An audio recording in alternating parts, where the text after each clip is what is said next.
What a wonderful thing it is to welcome all of you to an incredible podcast with someone that I not only deeply admire, but also someone whose career I've actually witnessed as she entered the workplace and then became this absolute rock star.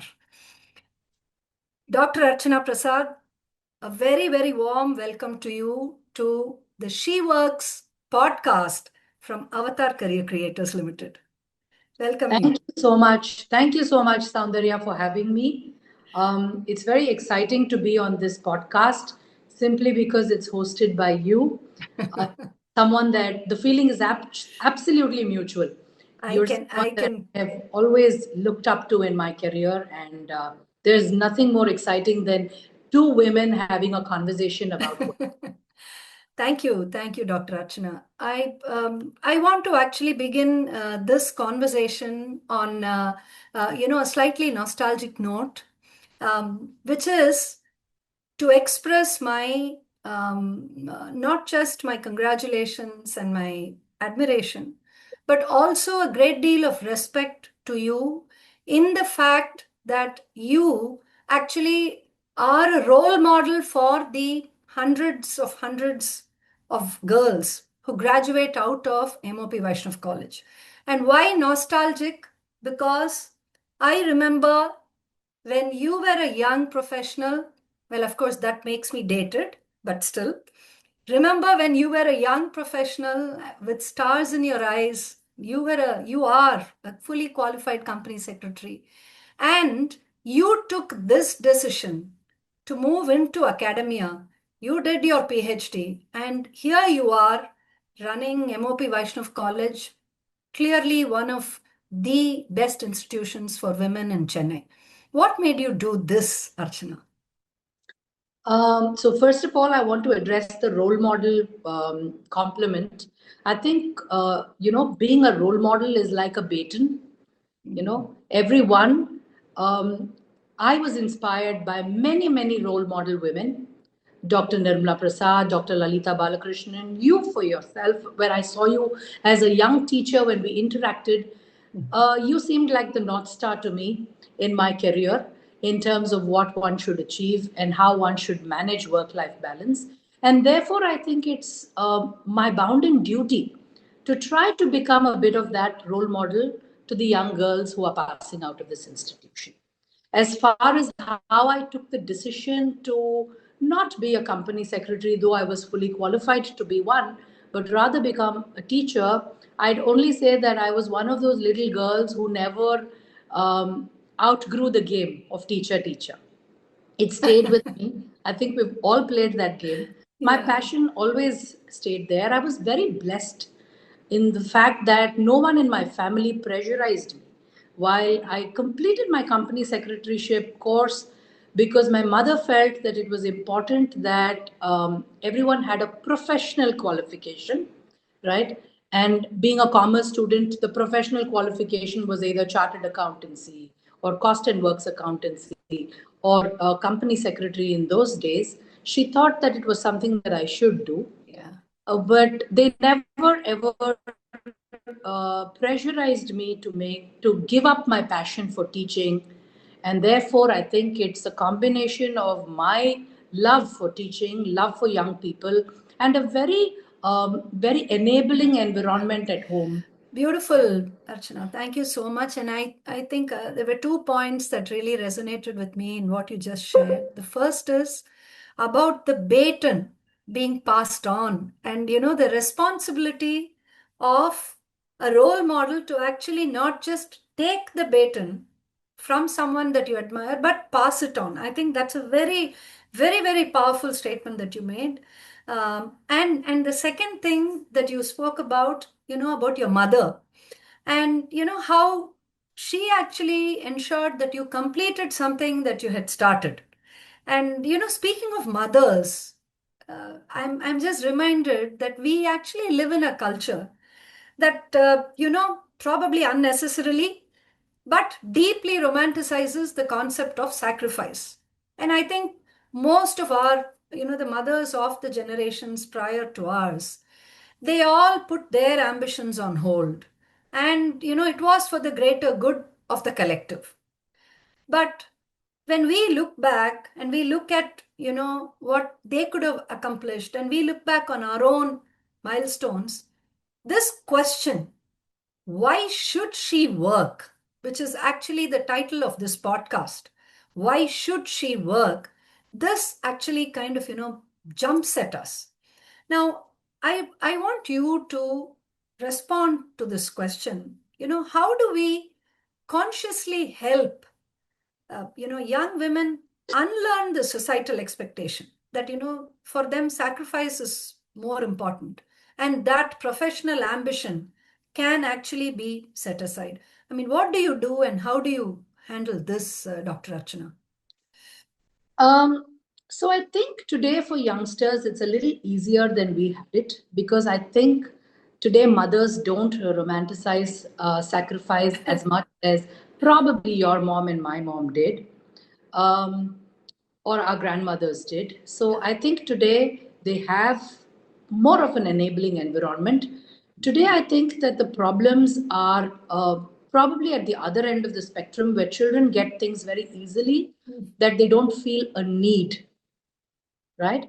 At, Mm. for instance, at M.O.P Vaishnav, we see both ends of the spectrum. We see children who don't feel the need for financial independence simply because most of their needs are taken care of. And at the other end of the spectrum, so that can be a very dampening, that can be a very dampening factor in terms of that go-gettedness for financial Yeah. independence. And at the other end of the spectrum, we have children who come from very, very humble backgrounds, Mm. where they have the fire in the belly, they know that they need to find a career, but there is a very big difference between the word job and career. So they look at a job. I'm not too sure that they have intentions of building a career. So that's the kind of problem, I think, which is bigger and looming large today, rather than the social conditioning.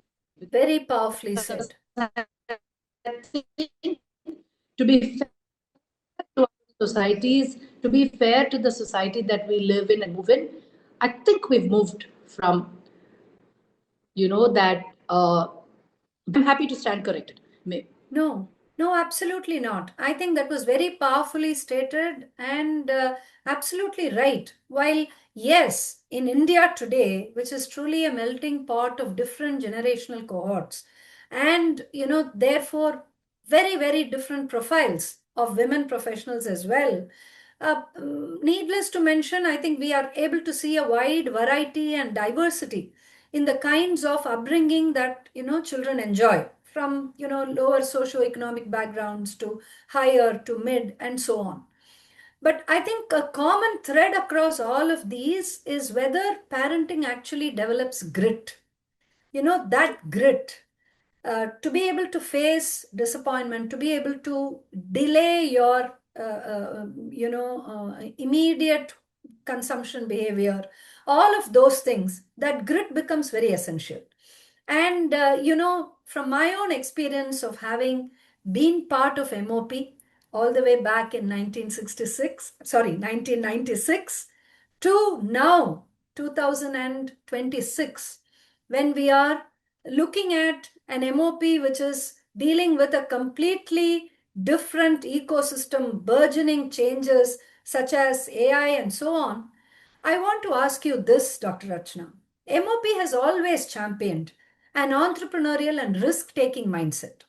I mean, whether it is campus incubators or the fair which you have, the MOP Bazaar, those creative grace cells have always been, ignited at MOP. But this grit, how do we help the young woman who feels tempted to drop out even at an early career stage on account of some setback she's facing? How do we help her build this grit, Dr. Archana?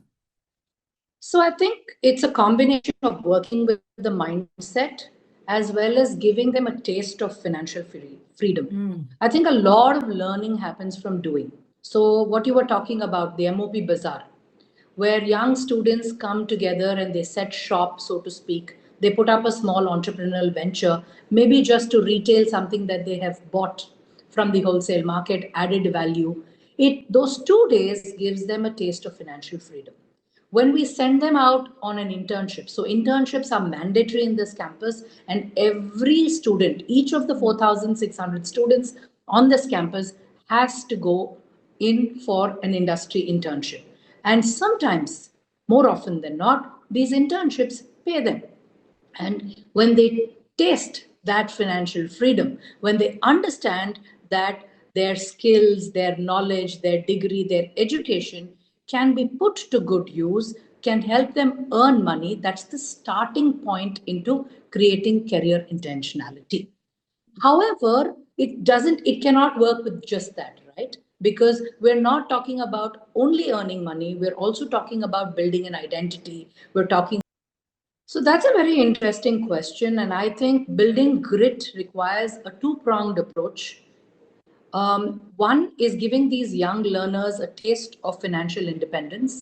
Like you mentioned about the M.O.P bazaar, that's when these young girls come together in small groups and they set shop, even to just retail something that they have bought from the wholesale market, added a little bit of value. It gives them this kind of an exercise, gives them a taste of financial freedom. The internship program that we have on campus, where every single student, each one of the 4,500, 600 students that we have on campus, is required to take at least a 4-week internship. And more often than not, these internships pay them some money. It's not just about the money that they earn, but the fact that they can put their knowledge, their skills, their intentions to good use to become a better person, to become an empowered person, to have their own money, to have their own financial independence. That is one way we build grit on campus. The other way is having these conversations and having them constantly. So we need to tell them that marriage, matrimony, and careers can be run concurrently. One does not preclude the other. One does not have to give up, on the dreams and desires of being married or having children to build a career, or give up your career to do this. And these two can happen simultaneously.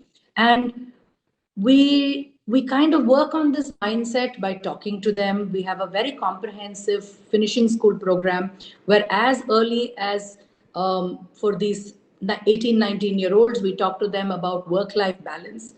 We also make it a point to showcase before them at every opportunity women who have managed work in life beautifully and have risen the corporate ladder.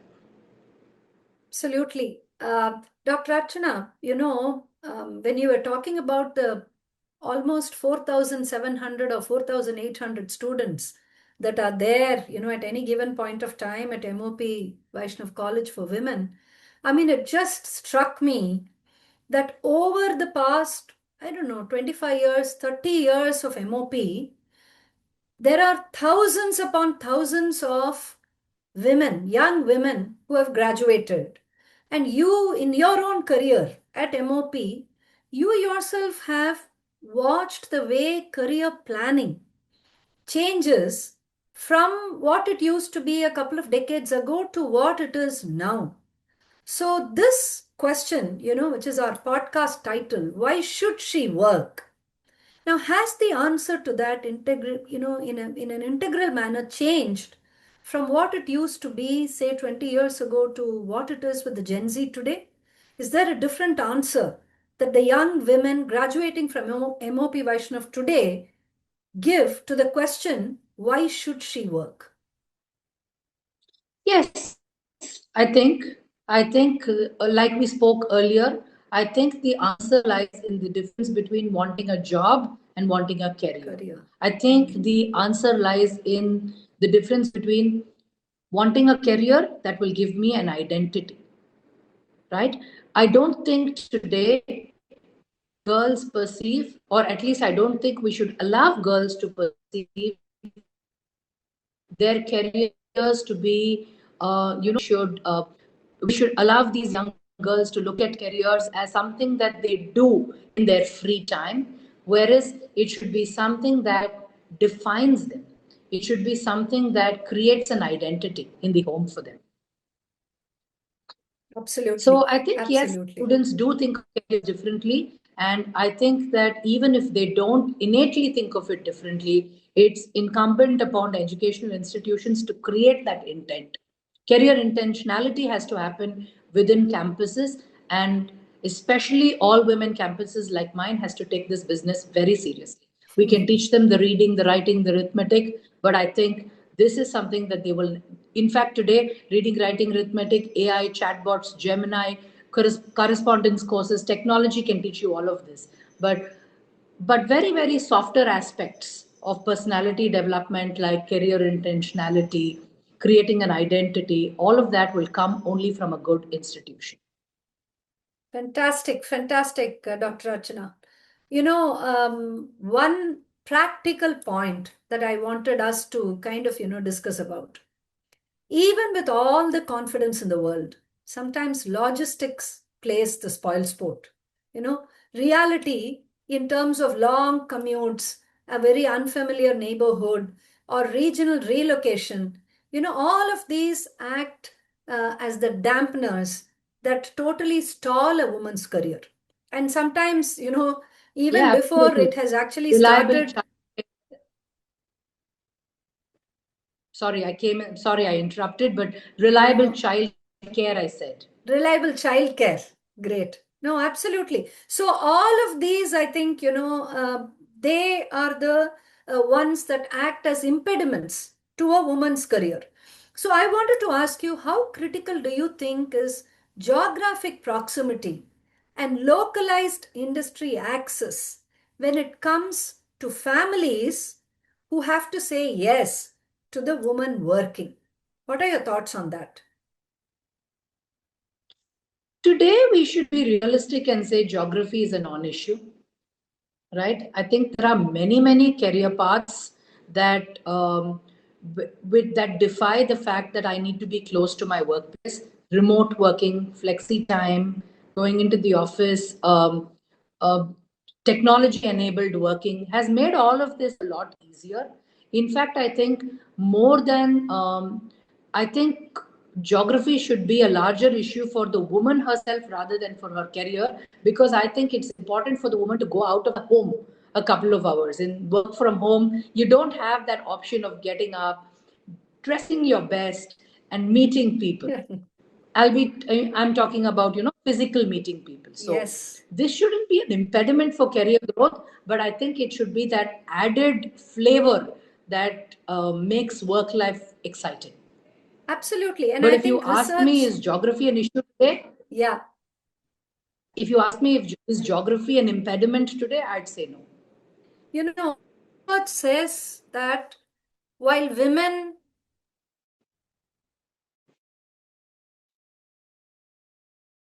because, literally every job had to convert to its remote working alternative, and all organizations had to sort of, begin that journey. I think what women want is truly a job near home, which means, they can make that commute quickly. They can actually land up there, uh, meet people, like you said, dress up for work, really enjoy the interactions they have.